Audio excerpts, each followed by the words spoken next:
اب آپ مجھے بتائیں قادیانیت نے کیا کیا؟ نبوت کا جھوٹا دعویٰ کیا. ہمارا سارا فوکس کس طرف ہے کہ ہم یہ پروف کرتے ہیں کہ یہ بات غلط ہے اور اللہ کے نبی صلی اللہ علیہ وسلم آخری نبی ہیں اور یہ جھوٹے ہیں. یہ بات کرتے ہیں. عالمی قوتیں کیوں اس کو سپورٹ کر رہی ہیں؟ اس وجہ سے کہ وہ اسلام کو اپنا مد مقابل سمجھتے ہیں. قادیانیت ایک اور کام بھی کرتی ہے. وہ کام کیا ہے مزاحمت کا خاتمہ. وہ مقصد آج آپ کو ہمارے معاشرے کے اندر، ہمارے تعلیمی نظام کے اندر، ہم نے جہاد کو اپنے کریکولم سے سب چیزوں سے نکالا. ہم یہاں پر شور نہیں ڈال رہے. بھائی ارکان اسلام میں چھٹا کہتے ہیں کہ جہاد ہے، لیکن ہم نے اس کو پروٹیکٹ کرنے کے لیے کوئی ایسا بگر پلان بنایا کبھی؟ ہمارا کریکولم اسی کے اوپر ڈیزائن اس پہ ہوا ہے. وہ ہم روک سکیں اس لیے کہ جو ہم نے 78 سال میں تعلیمی نظام بنا کے رکھا، جو میڈیا کا سسٹم چلنے دیا، اس سب نے ان کی ذہن سازی یہ کر دی کہ یار آپ انسان تو سمجھو نا ان کو. آپ کو پتہ ہے قادیانیوں نے جو اتنی تحریک بنائی اس کا نام کیا رکھا تھا؟ تحریک جدید، ماڈرنسٹ موومنٹ. بڑے بڑے عہدوں کے اوپر جو ہے وہ تحریک جدید کا یہ کام ہے کہ پلان ہے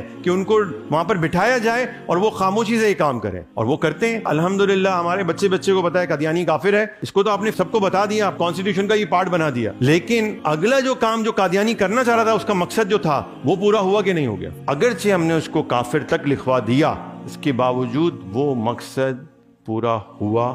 ہوش میں آئیں. اور یہ جو تباہی پھرتی جا رہی ہے یہ ہمارے اندر موجود ہے. یہ ہمارے پولیٹیشینز ہیں. پالیسی میکنگ بنانے والے کوئی گورے اور یہودی اور اسرائیل سے نہیں آیا ہے. یہ بظاہر نام کے مسلمان ہیں لیکن کام سارے کے سارے وہی کر رہے ہیں جو انٹرنیشنل ڈیمانڈز ہیں. وہ نظریاتی طور پہ تبدیل ہو چکے ہیں. اور وہ رکے گا کیسے؟ جب ذہن سازی ہونا شروع ہوگی، اسلام کی بنیادی تعلیمات دینا شروع ہوں گے. وہ ہماری کریکولم کا پارٹ ہوگا، ہماری تعلیمی نظام کا پارٹ ہوگا، ہمارے میڈیا کا پارٹ ہوگا. اور ایک لانگ ٹرم پلاننگ کی ضرورت ہے، کوئی معمولی کام نہیں ہے. 1500 سالہ عید میلاد النبی اتنی بڑی سیلیبریشن تھی. کوئی ایک میسج مجھے بتا دیں کہ جو آپ نے اس پہ دیا ہو پوری قوم کو. ہم نے کوئی نظام کی بات کی مجموعی حیثیت میں؟ پورا فلسطین تباہ و برباد ہو گیا، کہیں پر بھی نظام کی بات نہیں ہو سکی. اس سب کے باوجود بھی ہم جو ہے نا وہ شخصیت پرستی میں ایسے ڈوبے ہوئے ہیں اور ایسے جڑے ہوئے ہیں کہ بس ہمیں کچھ اور نظر نہیں آتا ہے.